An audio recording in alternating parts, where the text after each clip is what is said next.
Hello everybody and welcome to another tennis talk with me, Bert Rowley. Now, the thing that we're going to start talking about today is the famous and now infamous Ilie Nastase and some of his interesting remarks at the Fed Cup.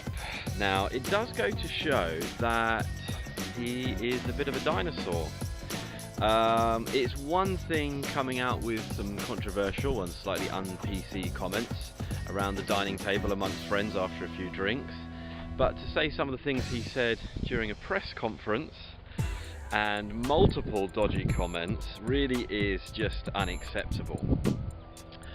Now, if you think about some of the things he said, and particularly the remark about Serena and her unborn child, you know, it just is racist, really. He wouldn't make those comments if it were possibly a male player's child, or in fact if it was going to be a mixed race child of similar ethnicities. So they are wholly unacceptable comments, and in general I do agree with the reaction of the tennis world to ban him from upcoming tournaments. Unfortunately, the situation wasn't helped by the fact that the two Romanian players seemed to back up some of his comments and certainly didn't disagree with them openly. Now, if you're playing any kind of sport, then you're going to get idiots who are going to give you verbal abuse whilst you're playing. Normally this is relatively minimalised in tennis. But there's one thing getting abuse from fans and another from an opposing team captain. Now, the third thing that made the scenario even worse was the fact that he had a very childlike reaction and didn't apologise in any way whatsoever.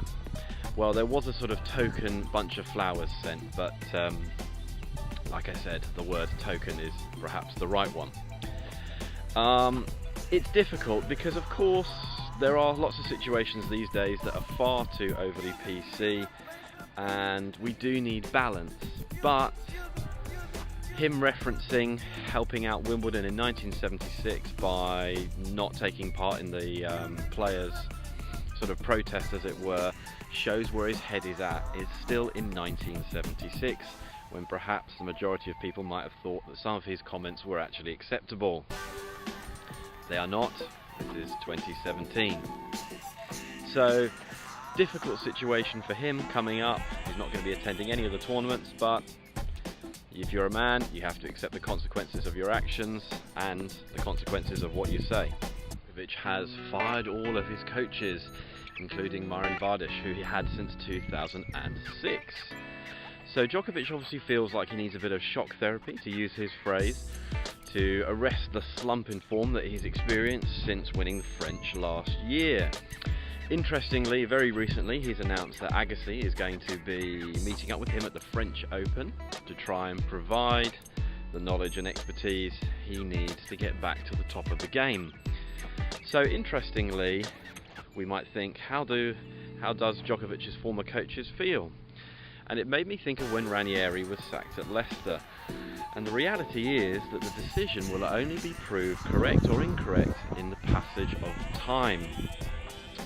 We wish him well. One of the things that Djokovic had mentioned was a lack of motivation after winning the French, which is something that I never really understood, because if you remember, at that time he was winning most things, and the reality was people were thinking, is he going to get close to the 17 slams that Federer at that point in time had? So if motivation to become the greatest tennis player of all time isn't enough, what is? The unknown factor, of course, is what it took to get to that place in the first place. And of course, we can't and will never know that. But we'll see whether it's something that Djokovic will regret when all is said and done and his career is long over. Now, the last bit of news we wanted to talk about was the fact that Federer is skipping the French. Not a huge surprise and a very sensible decision, I think. Not that he consulted me personally. So, favourite for the French now looks like Rafa. Now, I am aware that in these tennis talks we don't often talk about too much on the ladies' side of things, but I should mention a match of huge interest between Bouchard and Sharapova. Now, it had some needle, and it was very competitive, and it got my interest. It got me focused and interested in a ladies match, and I realised that that's the first time that had happened for quite a while, and this is what we need more of in the ladies games: real genuine rivalries. So who do you think is going to win the French Open? Is Agassi going to bring success back to Djokovic's game? Do you think Sharapova is going to go on and win her way through qualifying and do well at Wimbledon? Let us know. Comment below, subscribe to the YouTube channel, download the app, which is free on Apple and Android, and watch out for a very exciting video that we've got coming soon with the esteemed and well-known journalist Richard Evans. He has recently completed his autobiography, and we have an exclusive interview with him on the channel, on the app, coming very soon, so don't miss it.